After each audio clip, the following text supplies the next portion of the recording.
Hello मेरे प्यारे बच्चों, कैसे हैं आप सभी। उम्मीद करता हूँ स्वस्थ होंगे, मस्त होंगे, जबरदस्त होंगे। मेरा नाम है सोमेश। आपका स्वागत करता हूँ आपके अपने बनाए उत्तर प्रदेश के number 1 educational platform UP board English medium Vidyakul में। आज हम पढ़ने वाले हैं बहुत ही इंपॉर्टेंट, बहुत ही खूबसूरत पोएम जिसका नाम है कीपिंग क्वाइट। और हम आज इसका फुल एक्सप्लेनेशन करने वाले हैं और सेंट्रल आइडिया भी जानेंगे, जो कि एग्जाम के पॉइंट ऑफ व्यू से बहुत ही ज़्यादा जरूरी है। 4 नंबर का आता है। और फिर हम इसके एक्सट्रैक्ट बेस्ड क्वेश्चन आंसर्स भी करेंगे। तो ये कंप्लीट वीडियो रहने वाली है, अंत तक जरूर देखिएगा। चलिए शुरू करते हैं। कीपिंग क्वाइट इसको लिखा है पैब्लो नेरूडा जी ने। किसने लिखा है? पैब्लो नेरूडा जी ने लिखा है। इस पोएम में उन्होंने बताया है कि कैसे जो इंसान होता है वो अपने जीवन में दूसरी चीज़ों से, जैसे भौतिकवादी जो भी चीज़ें होती हैं, मटेरियलिस्टिक थिंग्स होती हैं, उसके पीछे बहुत भागता है। वो धन के पीछे बहुत भागता है, वेल्थ के पीछे बहुत भागता है ना, गाड़ियों के पीछे भागता है। और कहीं ना कहीं इस क्रम में वो खुद को नुकसान पहुंचा देता है। वो अपना ख्याल नहीं रख पाता है। वो पैसे पाने के लिए पेड़ों को काटता है, जानवरों को मारता है, यहां तक कि एक देश दूसरे देश को खत्म करने में भी लगे हुए हैं। तो जो इंसान है वो कैसे हिंसा घृणा के रास्ते पे चल पड़ा है और वो इंसानियत के बारे में नहीं सोच रहा है। तो इस कविता में इन्होंने इसी चीज को बताया है। Now we will count to 12। अब ये बताते हैं कि अब हम लोग 12 तक गिनती करेंगे। यहां पर जो 12 है ये आपके 12 सेकंड भी हो सकते हैं। यानी ये जो 12 है ये टाइम को बता रहा है। ये 12 जो है ये टाइम को बता रहा है। ये आपके 12 सेकंड्स हो सकते हैं, ये आपके 12 मंथ्स हो सकते हैं। आपके महीने कितने होते हैं? 12 महीने होते हैं। और आपकी घड़ी में समय भी 12 ही बताता है ना। 12 के बाद वो फिर से शुरू हो जाता है 1 2 3 4 5 6 ऐसे करके, तो 12 तक ही रहता है। तो ये जो 12 है ये आपके मंथ्स हो सकते हैं, ये जो 12 है ये आपके सेकंड्स हो सकते हैं, और ये जो 12 है ये आपका टाइम भी हो सकता है। यानी कि ये रिप्रेजेंट कर रहा है टाइम को। तो ये जो पोएट हैं ये कह रहे हैं कि हम लोग 12 तक गिनती गिनेंगे and we will all keep still, और हम सभी स्थिर हो जाएंगे, शांत हो जाएंगे, बिना हिले डुले। स्टिल का मतलब होता है स्थिर। तो यानी कि हम लोग जो कहीं जो कि कहीं भी हैं, कोई भी काम कर रहे हैं तो हम कुछ भी नहीं करेंगे, एकदम स्थिर हो जाएंगे, बिना कोई मूवमेंट के, एकदम शांत, एकदम स्थिर हो जाएंगे। फॉर वंस, एक बार के लिए, on the face of the अर्थ, इस धरती के पटल पर, इस धरती के पृष्ठ पर, let's not speak in any language, हम कोई भी भाषा नहीं बोलेंगे। इनका यह मानना है कि जब हम भाषा बोलते हैं तो एक भाषा से जो दूसरे भाषा के लोग हैं उनमें भेदभाव उत्पन्न हो जाता है, मिसअंडरस्टैंडिंग हो जाती है, मिसकम्युनिकेशन हो जाता है। कोई फ्रेंच बोल रहा है, कोई इंग्लिश बोल रहा है, कोई हिंदी बोल रहा है, कोई भोजपुरी बोल रहा है, कोई पंजाबी बोल रहा है ना। तो दुनिया में कई प्रकार की भाषाएं हैं और भाषा से लोग अलग हो जाते हैं, उनके बीच में भेदभाव उत्पन्न हो जाता है। तो हम कोई भी भाषा नहीं बोलेंगे, और इस प्रकार जब हम कोई भी भाषा नहीं बोलेंगे तो हम सभी एक हो जाएंगे, हम एक समान ही दिखाई देंगे, हमें एकता की भावना आ जाएगी, हमें कोई भी भेदभाव नहीं हो पाएगा। तो यहां पर यह बताया गया है। और इस लाइन में आप देखेंगे एक बहुत ही इंपॉर्टेंट फिगर ऑफ स्पीच है। जी हां, on the face of the अर्थ, यहां पर पर्सोनिफिकेशन है, क्योंकि ये धरती के फेस की बात कर रहा है, धरती के पृष्ठ की बात कर रहा है, धरती के पटल की बात कर रहा है। तो यहां पे कौन सी फिगर ऑफ स्पीच होगी? पर्सोनिफिकेशन होगी। जी हाँ। Let's stop for 1 second. अभी बताता है कि अब जब हम लोग शांत हो गए हैं, हम कोई भी भाषा नहीं बोल रहे हैं, तो हम लोग रुक जाएंगे। जो कोई भी कार्य हम लोग कर रहे हैं, जो कुछ भी हम कर रहे हैं, हम उसे रोक देंगे, हम उसको एकदम रोक के एकदम शांत हो जाएंगे। एंड नॉट मूव और आर्म सो मच, और हम अपने हाथों को, अपनी बाहों को हम लोग बिल्कुल भी नहीं हिलाएंगे डुलाएंगे। यानी कि हम अपने हाथों को नहीं हिलाएंगे डुलाएंगे का मतलब है कि हम कोई भी कार्य नहीं करेंगे। हम अगर मान लीजिए कि अगर मैं ड्राइवर हूं तो मैं ड्राइविंग नहीं करूंगा। अगर मेरा काम है पेड़ों को काटना तो मैं पेड़ों को नहीं काटूंगा। मेरा काम है जानवरों को मारना तो मैं जानवरों को नहीं मारूंगा।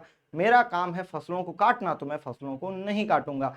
मेरा काम है वॉर करना, दूसरों को मारना, तो मैं किसी को नहीं मारूंगा, है ना। तो इस प्रकार मैं कोई भी काम नहीं करूंगा। तो यहाँ पर पोएट यही कहना चाहते हैं, and not move our arm so much, कि हम अपने बाहों को, हम अपने हाथों को अब जो है उनसे कोई भी कार्य नहीं करेंगे, उनको अब हिलाएंगे डुलाएंगे नहीं, यानी कि हम शांत बैठेंगे, स्थिर बैठेंगे और कोई भी भाषा नहीं बोलेंगे, अपने हाथों को बिल्कुल भी हिलाएंगे डुलाएंगे नहीं।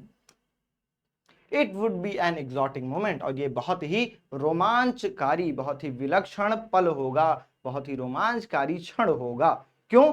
क्योंकि ऐसा तो कभी हुआ ही नहीं है। तो ये क्या होगा? ये एग्जॉटिक मोमेंट होगा, बहुत ही अच्छा, बहुत ही प्यारा, बहुत ही मनोरंजक पल होगा। विदाउट रश, जहां कोई भी भाग दौड़ नहीं होगी, जहां भीड़ भाड़ नहीं रहेगी, जहां कोई जल्दबाजी नहीं रहेगी। विदाउट इंजन्स, जहां पर जो इंजन्स हैं वो भी नहीं चलेंगे। जब हम कोई कार्य नहीं करेंगे तो इंजन्स के भी, है ना। तो ये कैसा माहौल हो जाएगा, ये कैसा पल हो जाएगा, जहां पर कोई भीड़ भाड़ नहीं रहेगी, कोई भाग दौड़ नहीं रहेगी, कोई जल्दबाजी नहीं रहेगी, और कोई भी, जहां पर जो मशीनें हैं, जो यंत्र हैं, वो भी नहीं चलेंगे, है ना। बिना मशीनों के ये पल होगा, क्योंकि जब हम कोई कार्य नहीं करेंगे, मशीनों को कौन चलाता है? इंसान चलाता है। और जब इंसान, कोई भी जो ह्यूमन बींग्स हैं, अगर वो कोई भी काम नहीं करेंगे तो मशीनें भी नहीं चलेंगी, उनका जो शोर शराबा है और उनसे जो काम हो रहे हैं वो सारे बंद हो जाएंगे। तो ये बहुत ही रोमांचकारी, बहुत ही विलक्षण पल होगा, बहुत ही विलक्षण क्षण होगा।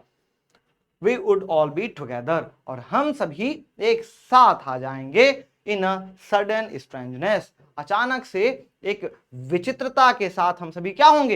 एक साथ आ जाएंगे। ये ऐसा पल होगा जो इससे पहले कभी नहीं हुआ है, इसलिए इसको क्या बोला गया है? स्ट्रेंजनेस, यानी बहुत ही विचित्रता के साथ हम लोग एक साथ आ जाएंगे, जहां पे हम कोई भाषा नहीं बोलेंगे, कोई मशीन नहीं चलेगी, कोई जल्दबाजी नहीं रहेगी, कोई भीड़ भाड़ नहीं रहेगी, भागदौड़ नहीं रहेगी, है ना। हम सभी एक साथ होंगे और ये बहुत ही रोमांचकारी, बहुत ही विलक्षण पल होगा। फिशरमैन इन द कोल्ड सी, अब जो फिशरमैन है, मछुआरे हैं ठंडे महासागर के, है ना, उनके बारे में कहा गया है, वुड नॉट हार्म वेल्स, वे मछलियों को, वेल्स मछलियों को नुकसान नहीं पहुंचाएंगे, उनको हार्म नहीं करेंगे, उनको नुकसान नहीं पहुंचाएंगे। यहां पर जो मछुआरे हैं, तो मछुआरे क्या हैं? कि मछुआरे अपना जीवन यापन करने के लिए मछलियों को पकड़ते हैं, वेल्स को पकड़ते हैं, है ना, बाकी भी मछलियों को पकड़ते हैं। और ऐसे ही जो ह्यूमन बीइंग्स हैं, वो भी अपने जीवन यापन के लिए, कई लोगों का ये कार्य होता है कि उनका जीवन यापन ही इसी से चलता है, जानवरों को मार करके, पेड़ को काट करके, है ना। तो वो अपने जीवन यापन के लिए करते हैं, लेकिन अपने जीवन यापन के लिए तो कर रहे हैं, अपने लिविंग के लिए तो कर ही रहे हैं, लेकिन क्या होता है? इससे हमारे प्रकृति को नुकसान होता है, दूसरे जानवरों को नुकसान होता है, कई बारी किसी इंसान को भी परेशानी होती है ना, कि हम जो है उनके साथ हिंसा करते हैं, उनको मारते हैं, पीटते हैं, और ये हमारे काम का हिस्सा होता है। तो यहाँ पर इस चीज को बताया गया है कि जो फिशरमैन है ठंडे महासागर में, यानी मछुआरे हैं, जो अपनी आजीविका के लिए मछलियों को मारते हैं, वे मछलियों को नहीं मारेंगे, यानी कि कोई भी जो इंसान है वो दूसरे जानवरों को नुकसान नहीं पहुंचाएगा। And the man gathering salt, और जो मनुष्य नमक इकट्ठा कर रहे हैं, would look at his hurt hands, वह अपने घायल हाथों की देखभाल करेंगे। अब जो लोग नमक इकट्ठा करते हैं, तो नमक इकट्ठा करते करते क्या होते हैं? उनके हाथ जो हैं उनमें घाव हो जाता है ना, वो चोटिल हो जाते हैं, उनके हाथ जो है वो चोटिल हो जाते हैं, लेकिन चूंकि वो उनका काम होता है, उसी से उनकी रोजी रोटी चलती है, तो वो इसकी परवाह नहीं करते हैं। ऐसे ही जो इंसान होता है, वो इस जीवन में कुछ अचीव करने के लिए, कुछ पाने के लिए वो बहुत सारे सेक्रीफाइसेस करता है, वो खुद का ख्याल नहीं करता है ना।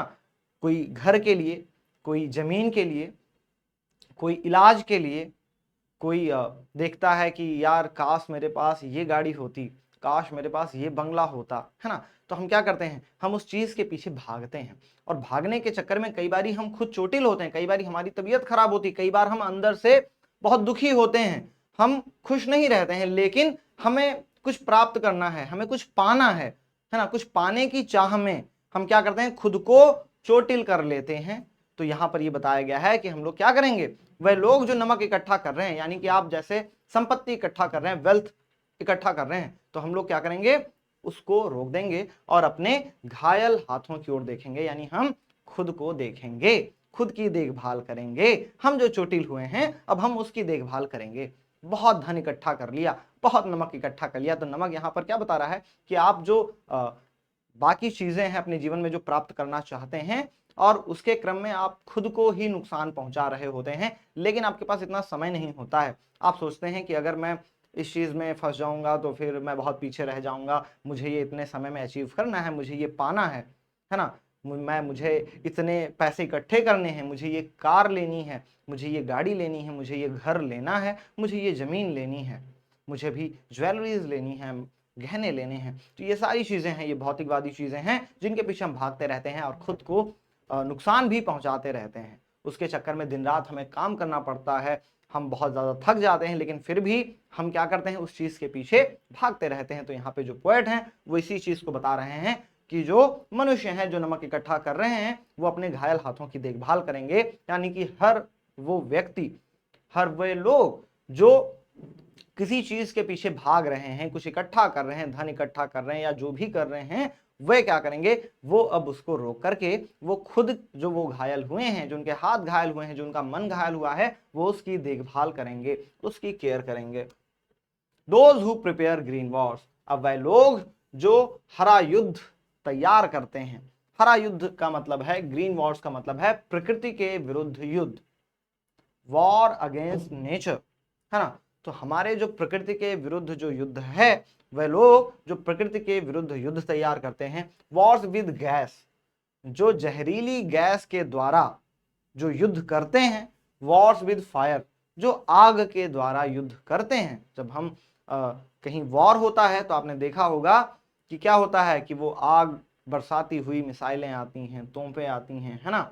और कई बार हम लोग क्या करते हैं, रासायनिक गैसों का उपयोग करते हैं, जो केमिकल्स होते हैं, है ना, गैस है, तो वो हम छोड़ देते हैं ताकि जो अपोनेंट्स हैं, जो विरोधी हैं, वो मर जाएं, वो घायल हो जाएं। उनको नुकसान पहुंचाने के लिए हम ये सारी चीजें करते हैं। तो यहाँ पर पोएट यही बताते हैं कि वह लोग जो प्रकृति के विरुद्ध युद्ध करते हैं, जो रासायनिक गैसों के साथ युद्ध करते हैं, उनके विरुद्ध युद्ध करते हैं। वॉर्स विद फायर, जो आग के साथ युद्ध करते हैं। विक्ट्री विद नो सर्वाइवर्स, और ऐसी जीत जहां पर नो सर्वाइवर्स, जहां पर कोई भी जीवित नहीं रहता है। तो ऐसी जीत का क्या मतलब है, यानी कि हम जीत तो जाते हैं, है ना। जैसे दो देश हैं, उन दोनों देशों में कुछ अपने डिस्प्यूट हैं। अब क्या है, दोनों के बीच में वॉर हो रहा है, और वॉर हो रहा है तो हम क्या कर रहे हैं, हम इंसानों को ही मार रहे हैं, हम इंसानों को मार रहे हैं। वहां की जो प्रकृति है हम उसको खराब कर रहे हैं, है ना। जैसे पेड़ हैं, पौधे हैं, मकान हैं, तो हम इन सारी चीजों को भूल जाते हैं क्योंकि हमें क्या लगता है कि हम ये जीत जाएंगे। तो ऐसी जीत का क्या मतलब है अगर कोई जीवित ही ना बचे, है ना। तो ऐसी जीत का कोई मतलब ही नहीं जहां इंसानियत ही खत्म हो जाए। तो यहाँ पर पोएट इस चीज को बताते हैं। Would put on clean cloth, तो ये सभी लोग क्या करेंगे, क्लीन क्लोथ पहन लेंगे, स्वच्छ कपड़े पहन लेंगे। स्वच्छ कपड़े इसलिए पहन लेंगे, क्लीन क्लोथ इसलिए पहन लेंगे कि वो जो कपड़े अभी इन्होंने पहन रखे हैं वो इस युद्ध के कारण गंदे हो गए हैं, उनमें हिंसा की जो है बू आती है, उन कपड़ों में हिंसा की छींटें पड़ी हुई हैं उनके कपड़ों पर, है ना। तो यहां इस बात को बताया गया है कि वो लोग क्या हैं, कि वह लोग उस हिंसा में लिप्त हैं, जो इंसानियत के प्रति हिंसा हो रही है, जो मनुष्यों के प्रति हिंसा हो रही है, जो प्रकृति के विरुद्ध जो है हिंसा हो रही है। तो उससे क्या है कि हम और हमारा मन क्या हो गया है, हम और हमारा मन क्या हो गया है कि बहुत ही हम दूषित हो गए हैं। तो हम लोग क्या करेंगे, नए कपड़े पहन लेंगे, यानी कि एक नए जो है स्पिरिट के साथ हम आएंगे।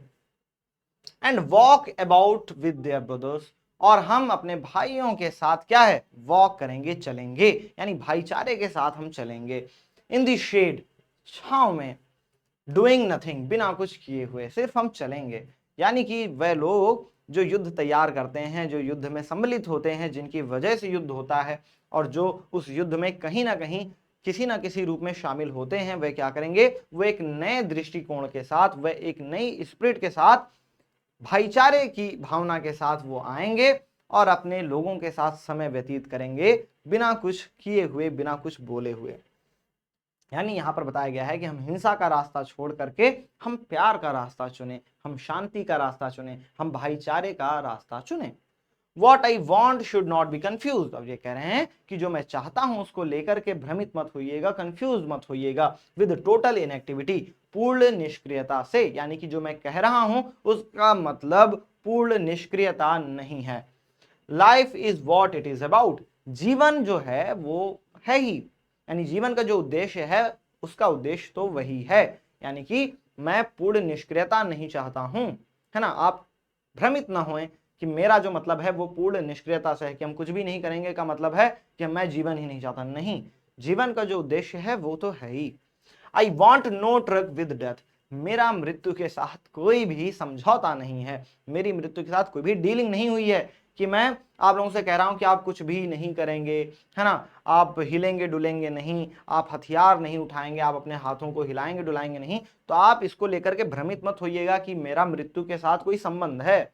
मेरा मृत्यु के साथ कोई भी संबंध नहीं है। बस मैं क्या चाहता हूं कि आप लोग शांत रहें, स्थिर रहें, लेकिन जीवन जिए, है ना। हाँ, मतलब मृत्यु के साथ मेरा कोई भी समझौता नहीं है, ये चीज आपको समझना है। If you were no not so single minded, अगर हम एकाग्रचित होकर के ना चलें। सिंगल माइंडेड का मतलब हम एकाग्रचित होकर के किसी चीज के पीछे पड़े रहते हैं कि हमें जीवन में ये चीज अचीव करनी है, ये चीज पा लेना है ना, ये चीज पा लेना है। जितनी भी मटेरियलिस्टिक थिंग्स हैं हम उनके पीछे भागते रहते हैं अपने जीवन में। About keeping our life moving, और अपने जीवन को उसी दिशा में आगे बढ़ाते रहते हैं। And for once could do nothing, और हम एक बार के लिए कुछ भी नहीं करेंगे, कुछ भी नहीं करेंगे, अपने स्वार्थों के पीछे नहीं भागेंगे, है ना, किसी चीज के पीछे हम नहीं भागेंगे जो अभी तक हम भाग रहे थे। सब कुछ त्याग के हम सिर्फ अपने बारे में सोच रहे थे कि हमें ये अचीव करना है, हमें वो अचीव करना है, तो हम सारी चीजों को छोड़ देंगे और एक बार के लिए कुछ भी नहीं करेंगे। परहैप्स अ ह्यूज साइलेंस, तो संभवतः एक बड़ी सी चुप्पी, एक लंबी सी जो शांति है, चुप्पी है, माइट इंटरप्ट दिस सैडनेस, जो शायद इस सैडनेस को, इस दुख को बाधित कर दे। कौन सा दुख है? ऑफ नेवर अंडरस्टैंडिंग अवरसेल्व्स, खुद को कभी नहीं समझ पाने का जो दुख है, शायद इस दुख को ये जो चुप्पी है ये बाधित कर दे, ये खत्म कर दे। End of threatening ourselves with death, और जो हम खुद को डराते रहते हैं मृत्यु के जोखिम से, है ना, कि ऐसा ना हो कि कल को हमारी मृत्यु हो जाए तो मेरे परिवार का क्या होगा, अभी तो मैंने अपने जीवन में कुछ किया ही नहीं है। और ये लोग हमेशा अपने जीवन में सोचते रहते हैं, अपने आप को मृत्यु के भय में डालते रहते हैं, है ना। और कई बार क्या होता है, हम सब कुछ पा लेना चाहते हैं अपने मृत्यु से पहले, लेकिन ये संभव नहीं है। आप कैसे सब कुछ पा सकते हैं मृत्यु से पहले? आपको नहीं पता है आपकी मृत्यु कब होगी। और जो इंसान होता है, जो ह्यूमन बीइंग्स होते हैं, उनकी इच्छाएं कभी खत्म नहीं होती हैं। आज आपको कुछ और चाहिए, कल आपको कुछ और चाहिए होगा। जब आप एक चीज अचीव कर लेते हैं तो आपके लिए फिर दूसरा गोल आ जाता है, फिर आप उसको अचीव करने लग जाते हैं, और ऐसे करते करते आप हमेशा जीवन में कुछ ना कुछ पाने की अभिलाषा रखते हैं, लालसा रखते हैं, है ना। तो ये इच्छा कभी खत्म नहीं होती, और हम क्या करते हैं कि जीवन में कुछ पाने के लिए अपने आप को मृत्यु के जोखिम में ढकेल रहे होते हैं, दिन रात मेहनत कर रहे होते हैं, इस डर से कि कहीं कुछ हो ना जाए और कहीं, है ना। तो हम बहुत ही ज्यादा परेशान हो जाते हैं, हम खुद को समझ नहीं पाते हैं। तो अगर हम शांत रहेंगे तो शायद हमारी ये जो शांति है, हमारी ये चुप्पी है, अब खुद को कभी ना समझ पाने की जो उदासी है, वो शायद इस चुप्पी के साथ हम इसको कुछ हद तक समझ पाएं। शायद हम खुद को समझ पाएं कि आखिर हमें सुकून किसमें है, आखिर वास्तव में हम क्या चाहते हैं। जो हम ये कर रहे हैं, क्या हम ये चाहते हैं? क्या किसी को मार के अर्जित किया गया धन या वेल्थ, है ना, क्या हम इसके लिए कर रहे हैं कि जहां मेरा तो फायदा हो रहा है पर सामने वाले का नुकसान हो रहा है? क्या ये हम चाह रहे हैं? जहां मेरा स्वार्थ छिपा हुआ है लेकिन दूसरे का नुकसान हो रहा है, क्या वास्तव में हमें यही चाहिए, है ना। तो इस बात का जो दुख है कि हमें क्या चाहिए, हम खुद को नहीं सोच पाते हैं, वो शायद ये जो चुप्पी है, ये इस सैडनेस को, इस दुख को शायद बाधित कर दे। Perhaps the earth can teach us, और संभवतः ये जो अर्थ है ये हमें सिखा सकती है। अर्थ क्या है? अर्थ हमें सिखा सकती है। यहां पे भी पर्सोनिफिकेशन होगा, अर्थ कैन टीच अस, है ना। तो अर्थ क्या है? संभवतः ये जो अर्थ है वो शायद हमें सिखा सकती है। As when everything seems dead, कि जब ऐसा लगता है कि सब कुछ मृत है ना, सब कुछ डेड है, निर्जीव है। पृथ्वी क्या दिखती है कि निर्जीव है, उसकी मूवमेंट आपको पता नहीं चलती है, ठीक है जी। And later proves to be alive, और बाद में हमें वो जीवित प्रतीत होती है। कैसे? है ना, जैसे पतझड़ के मौसम में हमें ऐसा लगता है कि देखो पृथ्वी कितनी बेजान सी है, फिर बारिश आती है, बसंत ऋतु आती है, फिर हमें पता चलता है चारों तरफ हरियाली हो जाती है। तो ये कैसे? ये पृथ्वी की वजह से ही होता है ना। तो फिर पृथ्वी कैसी लगने लगती है? हरी भरी, फिर लगता है कि यार ये तो जीवित है ना, जीवंत जैसा प्रतीत होने लगता है। ठीक है, तो ऐसे ही जैसे पृथ्वी है, तो शायद पृथ्वी हमें सिखा सकती है व्हेन एवरीथिंग सीम्स डेड, कि जब सब कुछ मृत लगता है, ऐसे लगता है कि ये पृथ्वी क्या है? निष्क्रिय है, और बाद में वो कैसे सक्रिय वो दिखती है, कैसे वो जीवंत दिखती है ना जी। पहले वो मृतप्राय दिखती है, लेकिन बाद में वो प्रूव होती है, सिद्ध होती है। कैसे? जीवित सिद्ध होती है। तो इंसानों को भी ऐसे ही करना चाहिए। Now I will count up to 12, अब मैं 12 तक गिनती गिनूंगा, 12 तक गिनती गिनूंगा। And you keep quiet and I will go, और आप सभी अब भी स्थिर रहेंगे, शांत रहेंगे, और मैं चला जाऊंगा। आपको ये चीज सिखा करके, आपको प्यार की भाषा सिखा करके, उसकी इंपॉर्टेंस सिखा करके, भाईचारा सिखा करके, आपको ये सिखा करके कि आपको खुद के अंदर झांक करके देखना है, सेल्फ इंट्रोस्पेक्शन करना है, आत्मविश्लेषण करना है, आत्मनिरीक्षण करना है कि आखिर आपको क्या चाहिए। हमें हेट नहीं फैलानी है ना, हमें घृणा के रास्ते में नहीं चलना है, हमें वॉर नहीं करनी है, हमें युद्ध नहीं करना है, दूसरों को नुकसान नहीं पहुंचाना है। तो ये सारी चीजें सिखा करके अब मैं जा रहा हूं, ऐसा कवि जी बोलते हैं, और ये हमें सिखा करके अब ये जा रहे हैं। Central idea of the lesson, central idea of the poem, तो इस पोएम का जो सेंट्रल आइडिया है उसको अब हम जानेंगे। द पोएम एम्फेसाइजेस, ये जो कविता है ये जोर डालती है, बल देती है, the need to keep silent for a moment, इस बात की आवश्यकता पर कि भैया जो चुप्पी है वो एक क्षण के लिए हम चुप्पी रखेंगे, इस बात की आवश्यकता पर ये बल देती है, जोर देती है। एंड डू नथिंग, और हम कुछ भी नहीं करेंगे। It calls for self introspection, और ये हमें सेल्फ इंट्रोस्पेक्शन के लिए, आत्म निरीक्षण के लिए ये कहती है। So that we can understand what we are doing, ताकि हम समझ पाए कि आखिर हम क्या कर रहे हैं, आखिर हम क्या चाहते हैं। दी पोएट पैब्लो नेरूडा, जो हमारे कवि हैं पैब्लो नेरूडा जी, आस्क अस, वो हमसे पूछते हैं, हमसे कहते हैं, टू स्टॉप वॉर्स, कि हम युद्ध को रोक दें, हेट, घृणा को रोक दें, पॉल्यूशन, जो प्रदूषण फैला रहे हैं, जो प्रकृति को नुकसान पहुंचा रहे हैं, अपने एनवायरनमेंट को जो नुकसान पहुंचा रहे हैं उसको रोक दें। किलिंग ऑफ एनिमल्स, जानवरों को मारना बंद कर दें। एंड हर्टिंग अवरसेल्व्स, और खुद को चोट पहुंचाना बंद कर दें। एज वेल एज अदर्स, और साथ ही साथ दूसरों को भी नुकसान पहुंचाना बंद कर दें। He wants us, वो हमसे चाहते हैं, to spare some time to go deep into the soul, कि हम कुछ समय निकालें और अपने अंदर झांक करके, अपने आत्मा के अंदर झांक करके देखें, है ना, अपने सोल में झांक करके देखें, अपने आत्मा में झांक करके देखें। स्क्रीनशॉट ले लेंगे आप, स्क्रीनशॉट ले लेंगे आप लोग जी।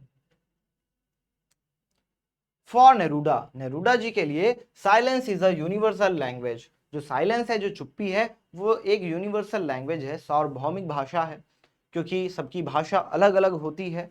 और जो चुप्पी है ना, ये सबकी भाषा होती है। हो सकता है हमें कोई दूसरी भाषा ना आती हो, लेकिन चुप्पी तो एक खुद में एक भाषा है। चुप्पी क्या है? खुद में एक भाषा है। तो चुप्पी अगर है तो क्या है? ये सार्वभौमिक भाषा है, ये सबकी भाषा है। अगर हम चुप हो जाएंगे तो हम सबकी भाषा एक हो जाएगी, हम सभी एक हो जाएंगे, हमें कोई भी भाषा के आधार पर कोई भी भेदभाव नहीं हो पाएगा। एंड हेंस, और इसलिए व्हेन साइलेंस प्रिवेल्स, इसलिए जब चुप्पी लागू होती है, there will be no language barriers, तो वहां पर कोई भी भाषा का बंधन नहीं रह जाता है, और मिसकम्युनिकेशंस, और कोई भी मिसकम्युनिकेशन भी नहीं रह जाता है। हेंस, इसलिए we will all be one, तो हम सभी एक हो जाएंगे, विदाउट एनी ग्रीड और हेट, बिना किसी लालच और घृणा के हम सभी क्या हो जाएंगे? एक हो जाएंगे। There will be unity and fraternity, यहां पर यूनिटी एकता होगी, और फ्रेटर्निटी होगी यानी भाईचारा होगा। द पोएट बिलीव्स, पोएट जो है वो विश्वास करता है, भरोसा करता है, दैट दिस साइलेंस, की ये जो चुप्पी है, विल चेंज अवर पर्सपेक्टिव, ये हमारे दृष्टिकोण को बदल देगा, एंड थिंकिंग, और हमारे विचार को भी बदल देगा, because it does not mean inactivity, क्योंकि इसका मतलब इनएक्टिविटी से यानी कि निष्क्रियता से नहीं है, बट पेशेंस लाइक नेचर, लेकिन धैर्य से है जैसा कि प्रकृति में है। जैसे प्रकृति धैर्यवान है वैसे ही क्या है, जो मनुष्य है वो भी धैर्य रखना सीख जाएगा, वो भी अपने जीवन के जो उद्देश्य है उसको जान जाएगा, भाईचारे की भाषा सीखेगा, प्रेम की भाषा सीखेगा, ऐसा वो काम करेगा जिससे किसी को नुकसान ना हो, हम नेचर को नुकसान ना पहुंचाएं, हम जानवरों को नुकसान ना पहुंचाएं, हम दूसरे ह्यूमन बींग्स को नुकसान ना पहुंचाएं, हम किसी से नफरत ना करें, किसी से घृणा ना करें। तो ऐसा कवि चाहता है, तो वो ये मानता है कि जो चुप्पी है उसी से ये सारी चीजें संभव है। जब हम कोई काम ना करें, हम स्थिर रहें और खुद के अंदर झांक के देखें कि आखिर हम क्या कर रहे हैं, आखिर हम क्या चाह रहे हैं। तो इसका भी आप स्क्रीनशॉट ले सकते हैं, बहुत ही इंपॉर्टेंट सेंट्रल आइडिया है। जी हाँ, आपके एग्जाम में 4 मार्क्स का आता है, तो बहुत ही इंपॉर्टेंट है। अब हम चलते हैं एक्सट्रैक्ट बेस्ड क्वेश्चन आंसर्स की तरफ। तो पहला स्टैंजा आपकी स्क्रीन पर है, now we will count to 12, कि अब हम 12 तक गिनती गिनेंगे, and we will all keep still, और हम सभी स्थिर हो जाएंगे, for one on the face of the earth, एक बार के लिए धरती के पृष्ठ पर, let's not speak in any language, हम कोई भी भाषा नहीं बोलेंगे, लेट्स स्टॉप फॉर 1 सेकेंड, एक सेकंड के लिए, एक क्षण के लिए हम रुक जाएंगे, and not move our arm so much, और अपने बाहों को, अपने हाथों को बिल्कुल भी नहीं हिलाएंगे डुलाएंगे। व्हाट डज द पोएट से in the first 2 line, first 2 lines में पोएट क्या कहता है, तो फर्स्ट 2 लाइंस हम देख लेंगे। फर्स्ट 2 लाइन में क्या बोलता है कि वो 12 तक गिनती गिनेगा और हम सभी स्थिर रहेंगे। तो यही आपका आंसर होगा। एक्सट्रैक्ट बेस्ड क्वेश्चन आंसर्स बहुत आसान होते हैं। जो स्टैंजा होता है, जो पोएम होती है, वो अगर आपने समझ ली है तो आपको उन्हीं में से आंसर्स लिखने होते हैं। तो ये बहुत ही आसान होता है, ये आपके लिए बहुत ही आसान रहने वाला है क्योंकि आपने अच्छे से समझ लिया है। तो फर्स्ट 2 लाइंस में क्या है, पोएट जो है वो कहता है count to 12 and they will all keep still, कि भी मैं क्या है, मैं 12 तक गिनती करूंगा और सभी लोग शांत हो जाएंगे, स्थिर हो जाएंगे। What does the poet want once on the face of the earth, तो वो फेस के जो धरती है उसके पृष्ठ पर वो क्या चाहता है कि एक बारी के लिए, है ना, कि क्या हो आखिर, तो वो चाहता है कि सभी लोग क्या है, आप देखेंगे for once on the face of the earth, कि हम एक बार के लिए धरती के पृष्ठ पर, let's not speak in any language, हम कोई भी भाषा नहीं बोलेंगे। तो वो क्या चाहता है कि कोई भी भाषा नहीं बोलेंगे, तो यही आपको लिख देना है। On the face of the earth he wants not to speak in any language once, कि हम एक बार के लिए कोई भी भाषा नहीं बोलेंगे। What does the poet want for 1 second, poet 1 second के लिए क्या चाहता है, तो देखेंगे लेट्स स्टॉप फॉर 1 सेकेंड, के एक सेकेंड के लिए हम रुक जाएंगे, and not move our arm so much, और अब हम अपने हाथों को, बाहों को मूव नहीं करेंगे, हिलाएंगे डुलाएंगे नहीं। For 1 second the poet wants not to move their arms so much, तो ये आपका आंसर हो गया, बहुत ही आसान है। Name the poem and the poet of these lines, आपको पोएम का नाम बताना है और पोएट का नाम बताना है। पोएम का नाम है कीपिंग क्वाइट और पोएट है हमारे पैब्लो नेरूडा जी। जी हाँ, तो ये बहुत ही आसान है। ऐसे ही क्वेश्चन आपके एग्जाम में आते हैं। It would be an exotic moment, ये बहुत ही रोमांचकारी पल होगा, क्षण होगा, विदाउट रश, जहां भीड़ भाड़ नहीं होगी, भाग दौड़ नहीं होगी, जल्दबाजी नहीं होगी, विदाउट इंजन्स, जहां पर कोई भी मशीनें नहीं चल रही होंगी, उनका शोर नहीं होगा। We would all be together, हम एक साथ होंगे। इन अ सडन स्ट्रेंजनेस, एक अचानक से ये जो विचित्रता आ जाएगी, हम वैसे माहौल में रहेंगे, ऐसे पल में रहेंगे। What would be an exotic moment, तो ये बता रहे हैं कि counting to 12 and keeping quiet would be an exotic moment, कि भैया वो 12 तक गिनेंगे और हम लोग जो शांत हो जाएंगे, ये बहुत ही रोमांचकारी पल होगा। What would be the speciality of the exotic moment, ये जो एक्सोटिक मोमेंट होगा, रोमांचकारी क्षण होगा, उसकी क्या विशेषता होगी, तो ये मोमेंट कैसा हो जाएगा, ये विदाउट रश, बिना भाग दौड़ भरा होगा, विदाउट इंजन्स और बिना यंत्रों के होगा। जी हाँ। What would happen with us then, तो भैया उसके बाद क्या होगा, we would all be together in a sudden strangeness, तो इसके बाद हम लोग क्या होंगे, हम सभी एक साथ होंगे, अचानक से एक विचित्रता के साथ हम लोग एक साथ होंगे। बहुत ही अच्छा, बहुत ही प्यारा सा, विचित्र सा माहौल होगा, क्षण होगा, क्योंकि इससे पहले ऐसा कभी नहीं हुआ होगा। फिशरमैन इन द कोल्ड सी, जो मछुआरे हैं ठंडे महासागर में, वुड नॉट हार्म व्हेल्स, वो वेल्स मछलियों को नुकसान नहीं पहुंचाएंगे। And the man gathering salt, और जो मैन हैं, जो लोग हैं, जो मनुष्य हैं, जो आदमी हैं, जो नमक इकट्ठा कर रहे हैं, would look at his hurt hands, वह अपने घायल हाथों की देखभाल करेंगे। तो इस लाइन में हमने ये पढ़ा, what would happen in the cold sea, तो कोल्ड सी में क्या होगा, जो फिशरमैन हैं वे क्या करेंगे, वे वेल्स को हार्म नहीं करेंगे, वुड नॉट हार्म वेल्स। तो ये आपको समझ में आ गया होगा। जी हाँ, who would look at his hurt hands, कौन हर्ट हैंड्स की तरफ देखेगा, कौन अपने खुद के घायल हाथों की तरफ देखेगा, वो मैन गैदरिंग सॉल्ट्स है ना, जो मनुष्य हैं जो नमक इकट्ठा कर रहे हैं, the man gathering salt would look at his hurt hands. तो भैया जो लोग नमक इकट्ठा कर रहे हैं वह लोग अपने घायल हाथों की तरफ देखेंगे, उनकी देखभाल करेंगे। How would possibly by only keeping quiet, this all would possible only keeping quiet, है ना, ये सब कैसे संभव है, तो ये सब संभव है कीपिंग क्वाइट, शांत रह के ही। Those who prepare green wars, wars with gas, wars with fire, वह लोग जो प्रकृति के विरुद्ध युद्ध करते हैं, जो कि गैस के साथ, रासायनिक गैसों के साथ, खतरनाक गैसों के साथ युद्ध करते हैं, वॉर्स विद फायर, जो आग के साथ युद्ध करते हैं, विक्ट्री विद नो सर्वाइवर्स, और ऐसी जीत जहां पर कोई भी जीवित नहीं बचता है, कोई भी जीवित नहीं बचता है। Would put on clean clothes, ये लोग एक स्वच्छ कपड़े पहन लेंगे, स्वच्छ कपड़े पहन लेंगे। And walk about with their brothers, और वह अपने भाइयों के साथ चलेंगे, वॉक करेंगे। इन द शेड, छांव में चलेंगे, डूइंग नथिंग, बिना कुछ किए हुए, यानी कि जो लोग अभी तक हिंसा पहुंचा रहे थे, ये लोग अब भाईचारा फैलाएंगे ताकि उनको प्रेम की भाषा समझ में आ जाए, और वह स्वच्छ कपड़े पहन लेंगे, अपने दृष्टिकोण को वो बदल लेंगे, यहां पर ये कवि कहना चाहता है। What types of wars are prepared by the persons, कि लोगों के द्वारा किस प्रकार के जो वॉर्स हैं वो तैयार किए जाते हैं। Green wars, wars with gas and wars with fire are prepared by the persons, तो हरे युद्ध यानी कि प्रकृति के विरुद्ध युद्ध, गैस के साथ युद्ध, आग के साथ युद्ध, तो ऐसे युद्ध हैं जो इंसानों के द्वारा, लोगों के द्वारा तैयार किए जाते हैं।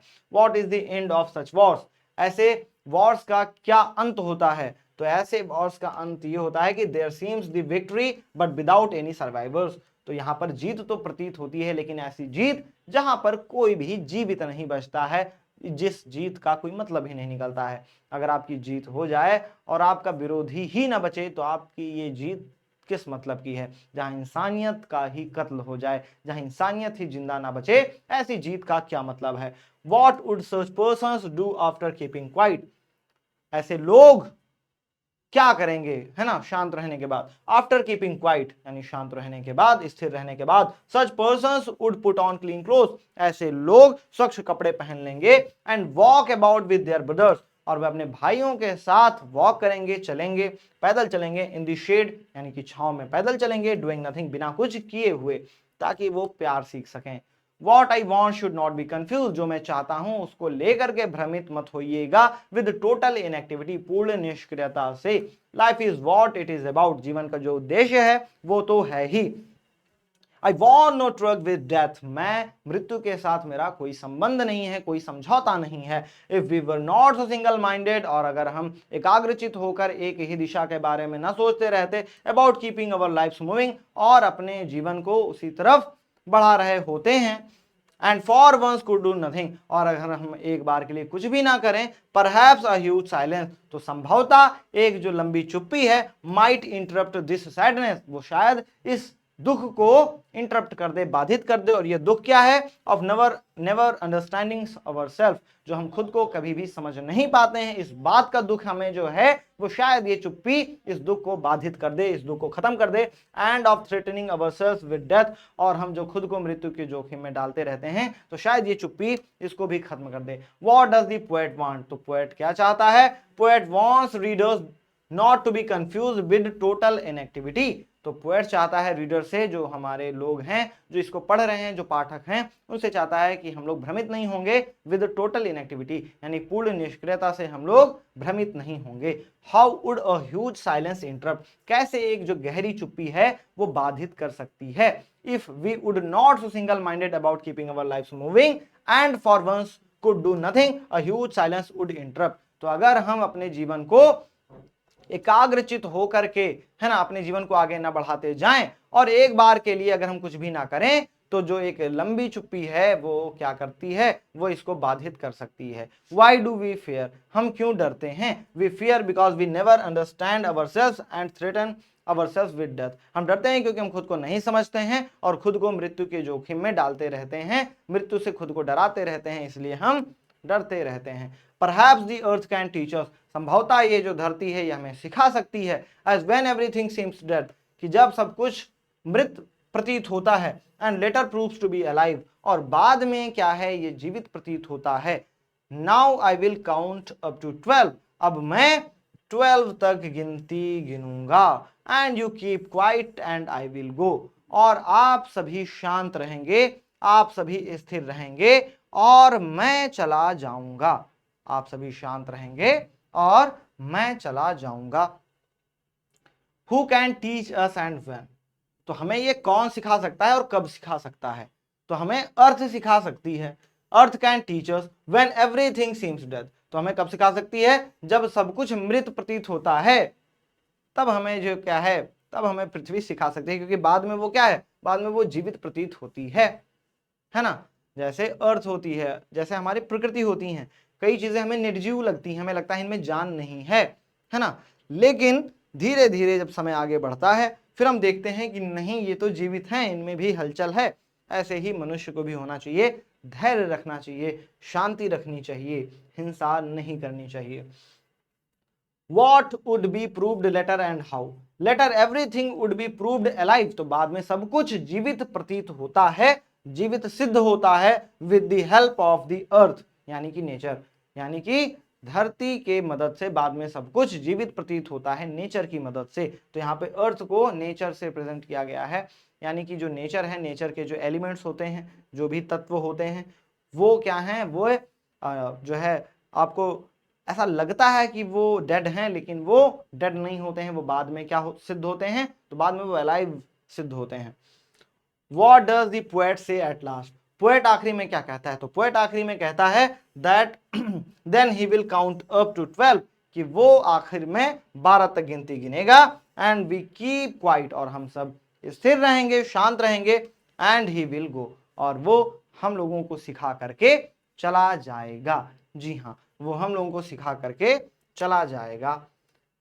तो ये थी आपकी खूबसूरत सी पोएम, जिसमें आपने सीखा कि कैसे इंसानों को ये भौतिकवादी जो चीजें हैं, जो हिंसा का रास्ता है, जो द्वेष का रास्ता है, जो घृणा का रास्ता है, हेट है ना, वॉर है, इन सब के पीछे हमें नहीं भागना चाहिए, हमें भाईचारे की तरफ जाना चाहिए, हमें शांति की तरफ जाना चाहिए, हमें शांत रहना चाहिए, हमें अपनी प्रकृति को नुकसान नहीं पहुंचाना चाहिए, हमें किसी दूसरे जानवरों को नुकसान नहीं पहुंचाना चाहिए, हमें किसी दूसरे मनुष्य के साथ जो है उनको भी नुकसान नहीं पहुंचाना चाहिए। इन सभी लोगों से प्रेम के साथ रहना चाहिए, प्यार के साथ रहना चाहिए, और इस जीवन को, इस धरती को और खूबसूरत बनाना चाहिए।